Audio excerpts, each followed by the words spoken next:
आसन्तु शुणिबा गल्प प्रतिश्रुति गाल्पिक प्रदोष मिश्र। भाउज ठाकुर घर कांतकू आउजी बसथिले। शोइबा घर बारंडा उपरे अधा चौता सपखंडे पड़िथिला।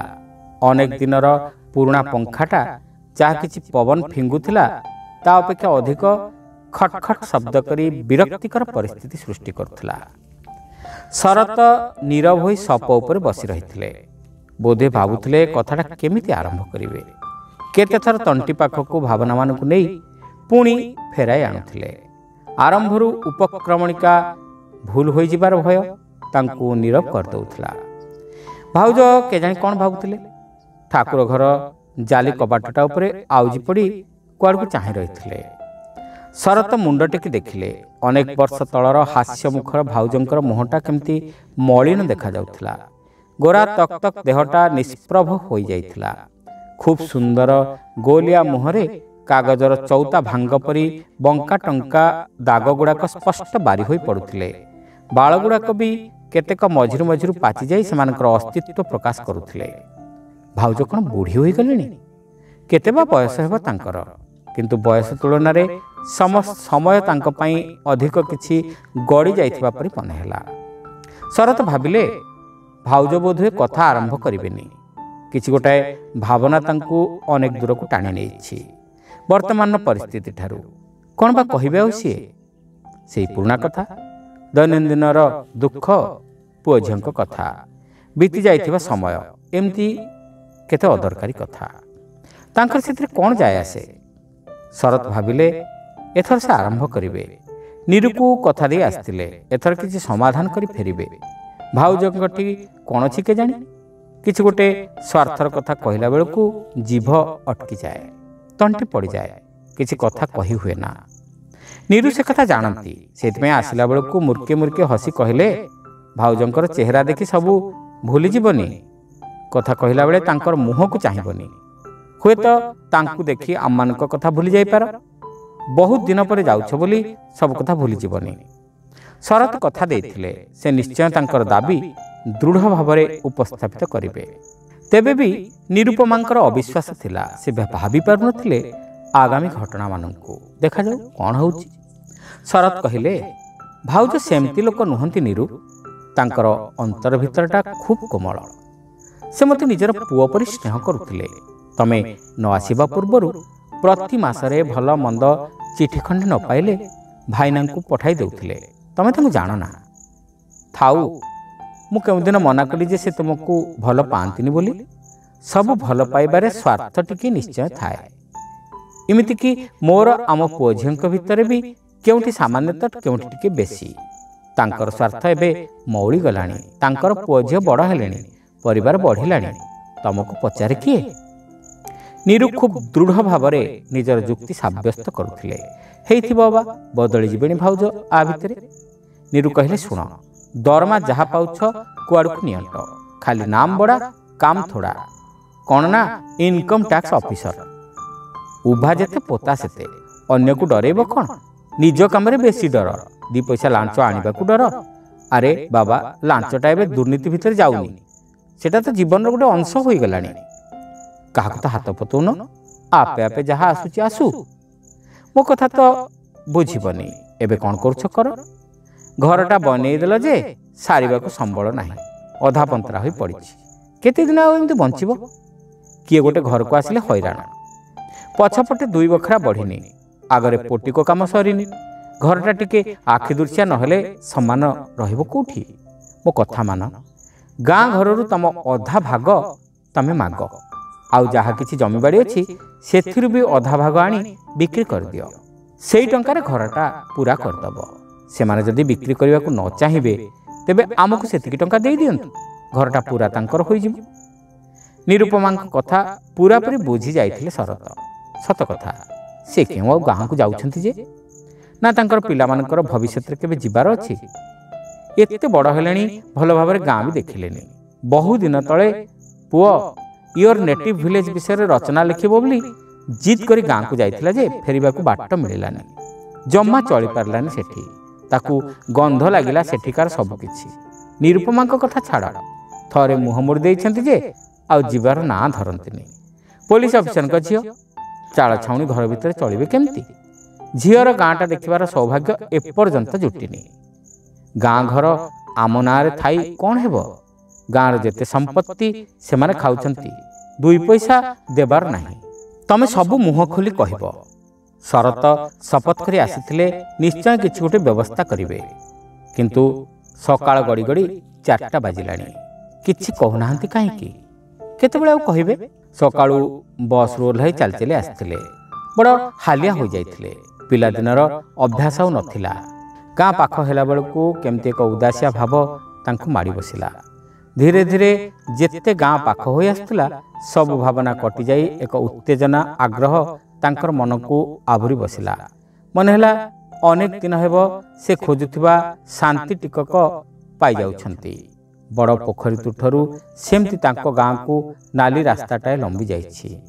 सेमती दूररू कपिलेश्वर मंदिरर चूड़ा आंब बगीचा भितरू उंकी मारुछि बर ओस्त बौल गछ उहाड़ू लुचकाड़ी खेलिला परी केउठी खंडे खंडे घर बाहरी पड़ी पुणी लुचि जाउछि किछि तो बदलिनी ए पोखरी हुड़ारे पवना कुनिया रमेश गिरिजा आदि बसी गप जोड़ुथिले ए चांदिनी ऊपर बसी ताश खेलुथिले ए स्कूल घरे राति अनिद्रा होई ड्रामा रिहर्सल होउथिला केते शीघ्र भूलिगले से सब कुआड़े गलेनी से बेलर सांगसाथी शरत लक्ष्य कले केते पिला सेठी जणा पड़ू नाहंती डाहाण कड़े गाँ श्मशान एठी बो मरीगला परे ताकू पोड़ा जाइथिला गाँ को गला बेले प्रथम सेठी मुंडिया मारंती आखिरु तांकर लुह गड़ी पड़े शरत मुंडिया मारले से जगार दमकाए पवन तांको ऊपर दे बोहीगला मन हैला कहीं जमती आशीर्वाद अजाड़ी दे चली जाउछि से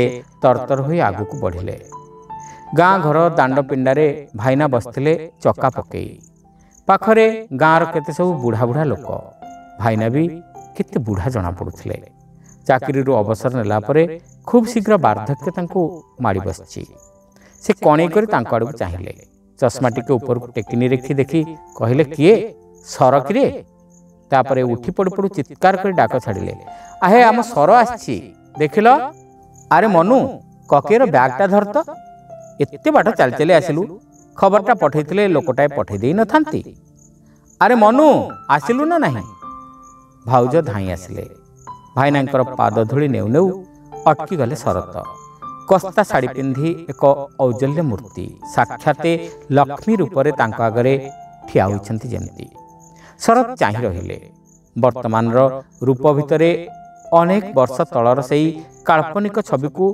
तुलना करी चलीथिले केते परिवर्तन होइछि सतरे आखिरे दुई धार लुह स्थिर दृष्टि मन हैला जेमती बहुदिन तलर शरतटीए कॉलेज छुट्टी घर को फेरुछि आउ के जानी केते स्नेह आवेग सब गच्छित रखी बो चाहि रहिछि तांको फेरिबा बाटको से भूलिगले तांकर पादस्पर्श करबाकू हठात चहली उठिला मनर कोह अप्रत्याशित भावरे भाउज ठिया होई एक लୟରେ चाहि रहिथिले शरत भाविले भाउजंक मनरे एथर अन्य भाव जागी उठिब एते दिन न पचारुथिबार ईर्षा द्वंद्व भाव तांको घारी देव मुहरे संदेहर रेखा फुटी उठिब किंतु सेमती किछि हेलानी से धीर स्थिर मुहंटीरे कौनसी विद्वेषर फलन नथिला किछि समयर नीरवता परे से कहिले एका आसिल सर निरु आउ पिला माने सेमानंकर हौ हौ भितर को आस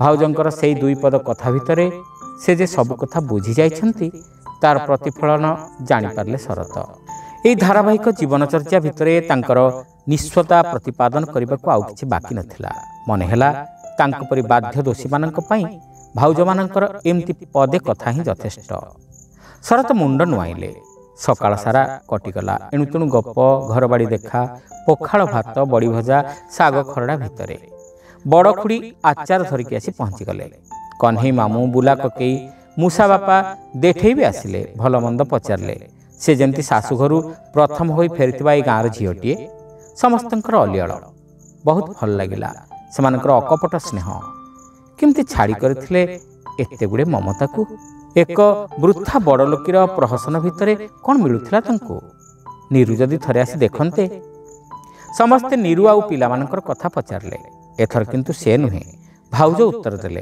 तांक पट होई सेमानकर व्यस्ततार द्वाही दे। सकाळ सारा कटिगला किछि कथा नाही किछि उद्देश्य नाही। तापर किए केमती पुराणा सांग साथी आसथिले पुराणा कथा सब कहिले भल लागिला। सेमाने कहिले गाँ रास्ता क्लब स्कूल घर कथा किए अछि किए गलेनी एमती अनेक कथा। सेमानकर भाषा खूब निजर लागिला। बुला कके कहिले एते बड़ लोक होई पैतृक संपत्ति को चाहिलनी अरे घरटा बनै दियो गाँ रे हाड़ी पाण आदि भल घर कलेनी तमर एबे भी चाळ घर खंडे पड़िछि बुढ़ाटा स्वर्गर थाई कौन भाबुथिबो इमती सबु मनीष हेल बापर ना रखिल केते टंका पड़िबरे घरटा बागेबा पई केबे तो थर गाँ को बुली आसीबो लोके कहिबे अमुकंक घर बोली। शरत नीरव रहिले। से ठीक कथा कहउथिबा परी मन हैला तांकर किंतु कौन जे बुझिबे आजिर सभ्य बोलाउथिबा तथाकथित मनीषर अभावबोध कथा। से किछि भाबिलेनी तांकर अधिकार को मानि नेले। दुईटा बेले गाँ नईर माछ झोल आउ केते कौन भल खाइबा जिनिस भाउज रांधिथिले। तापरे समय मिलिला टिके गपिबा पई सेतरे पुणी भाउज नीरव। शरत मने पकाउथिले नीरू कहितबा गोटी गोटी कथा किछि झापसा झापसा तांकर मने पड़ुथला। भाईना आसुनाहांती काहींकी भाउज कहिले सर भाईनांकर तो चाकरी सरीगला आउ केते दिन बा पंचिबू बुढ़ा बुढ़ी हेलुणी।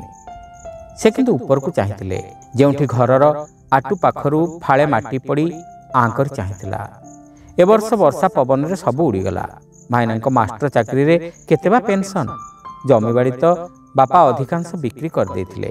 तमनकर पाठ पढ़ा आउ झियो बाहाघर रे मनुटा भी पाठ पढ़िलानी गाँ टोकांक संगे एसआई सेसाई होउछि।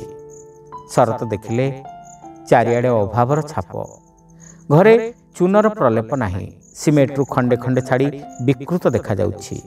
खंडिया जगार माटी लेसा होई समान करा जाइछि। पछपट घरटा हड़ा बलद परी सोईगलानी आर खंजार अस्तित्व ही नाही। से मन मन घरटा को दुई भाग कले गोटे भाग को भांगी देई पड़िशा घर सनी पिउसा को बिक्री करदेवे। से सेठी घर करिवे जेउठी पिलादिने से पाठ पढ़ुथिले। बो रोगरे सड़ी सड़ी मरिथिला। खटिया खंडे पकाई देई भाउज तांक पई बिछଣା कर देथिले। सेटा तांक पट से सनी पिउसा को बिक्री करदेवे। तांक भंगा घर पाखरे से कोठा घर तोलिबे। नड़िया गछरु अधे बाड़ीरू अधे नहीं से बिक्री करिवे। भाउज अनेक दिनर रोसई घरटा को आरपट को उठाई नेबे।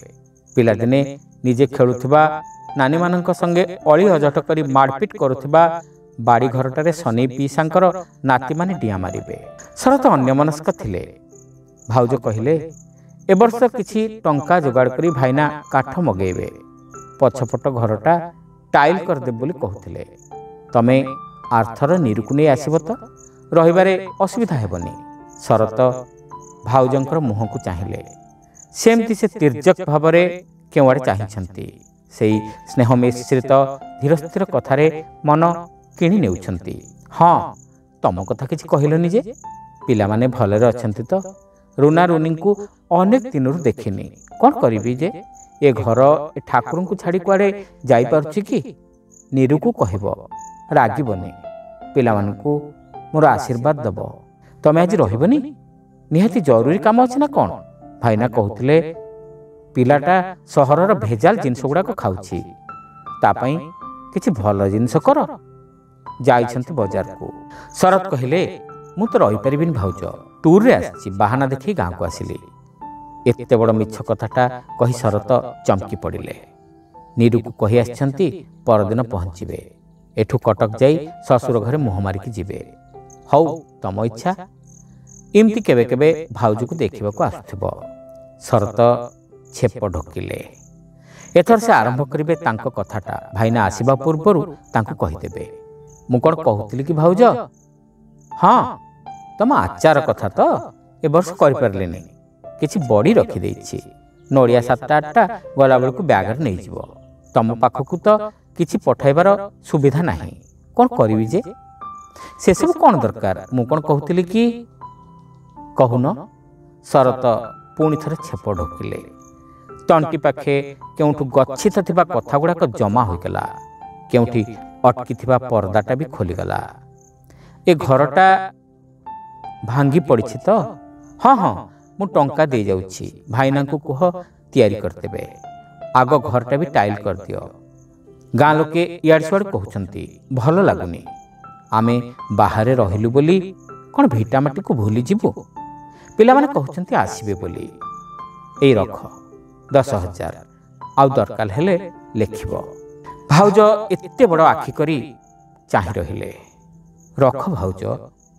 ନିରୁ କହିଥିଲା, ଭାଉଜ ଓ ପିଲାମାନଙ୍କର ଭଲ ମନ୍ଦ ବୁଝି ଆସିବ। ସୁବିଧା ଦେଖି ତମକୁ କଲିକତା ନେଇଯିବି। ତମେ ପିଲାପିଲି ଧରି ଏତେ ବଡ଼ ସହରରେ ଚଳୁଛ, ଅସୁବିଧା ହେବନି ସାର? ଆମେ ତ ଗାଁରେ ଯେମିତି ସେମିତି ଚଳି ଯାଉଛୁ, ବରଂ ଧୀରେ ଧୀରେ। ଅସୁବିଧା କ'ଣ? ତମେ ତ ଜାଣ ମୁଁ କେତେ ବଡ଼ ଅଫିସର, କେତେ ଦରମା, ସବୁ ତ ତମରି ଆଶୀର୍ବାଦରୁ। ଭାଇନା ଆସି ଯାଇଥିଲେ। ହାତରେ ବ୍ୟାଗରେ ପରିବା ବ୍ୟାଗ, ସାଙ୍ଗରେ ମନୁ। ଲୁଙ୍ଗି ଗଞ୍ଜି ଖଣ୍ଡେ ପିନ୍ଧିଛି, କାନ୍ଧରେ ନାଲି ଗାମୁଛା। ଶରତ ତା ଆଡ଼କୁ ଚାହିଁଲେ। ରୁନାର ବଡ଼ ଭାଇ ମନୁକୁ ବ୍ୟାଙ୍କରୁ ଲୋନ୍ କରି ଖଣ୍ଡେ ଟ୍ରାକ୍ଟର କରାଇ ଦିଅ। ଆମର ଯାହା କିଛି ଜମି ଅଛି ଚାଷ କରୁ। ଚାକିରିରୁ କ'ଣ ମିଳିବ? କ'ଣ ଅଛି ସେଥିରେ? ଭାଇନା କହିଲେ, ତୁ କ'ଣ ଏବେ ଚାଲିଯିବୁ? ହଁ ଭାଇନା, କାଲି ଟ୍ରେନରେ ଟିକଟ କଟା ସରିଛି। ଅଫିସ କାମ ବି ଟିକେ ଅଛି। ପୁଣି କେବେ ଆସିବୁ? ଶରତ ଏଥର ଉଠିଲେ। ଭାଉଜଙ୍କ ଗୋଡ଼ ତଳେ ମୁଣ୍ଡ ନୁଆଇଲେ। ସେ ଲକ୍ଷ୍ୟ କଲେ ଦୁଇ ଟୋପା ଅଶ୍ରୁ ତାଙ୍କରି ଉପରେ ଝରି ପଡ଼ୁଛି। ଯେଉଁ ଅଶ୍ରୁ ଝରି ପଡ଼ୁଥିଲା କେବେ କେବେ ଅନେକ ବର୍ଷ ପୂର୍ବରୁ, ବୋଉର ଅଶ୍ରୁ। ସେ ପ୍ରସ୍ତୁତ ହେଲେ। ମନୁ ବ୍ୟାଗ ଧରିଲା। ଭାଇନାଙ୍କୁ ମୁଣ୍ଡିଆ ମାରୁ ମାରୁ ସେ ଫେରି ଚାହିଁଲେ ସେଇ ଘରକୁ, ଯେଉଁଠି ଅନେକ ସ୍ମୃତି, ଅନେକ ପ୍ରତିଶ୍ରୁତି ଛାଡ଼ି ଦେଇ ସେ ଫେରି ଆସୁଥିଲେ। ତାପରେ ଆଗକୁ ଚାଲିଲେ, ଦାଣ୍ଡରେ ଧୂଳି ଉଡ଼ାଇ। ଯାହା ନିରୁପମାଙ୍କୁ ଦେଇ ଆସିଥିବା ପ୍ରତିଶ୍ରୁତି ଉପରେ ବସିଯାଇ ମଳିନ ହୋଇଯାଉଥିଲା। ଶ୍ରୋତା ବନ୍ଧୁ, ଏଇଠି ଶେଷ ହେଲା ଗଳ୍ପ ପ୍ରତିଶ୍ରୁତି। ଗପଟି ଆପଣମାନଙ୍କୁ କେମିତି ଲାଗିଲା କମେଣ୍ଟ କରି ନିଶ୍ଚିତ ଜଣାଇବେ। ଚ୍ୟାନେଲରେ ନୂଆ ହୋଇଥିଲେ ସବସ୍କ୍ରାଇବ୍ କରିବାକୁ ଭୁଲିବେ ନାହିଁ। ରହିଲୁ, ନମସ୍କାର।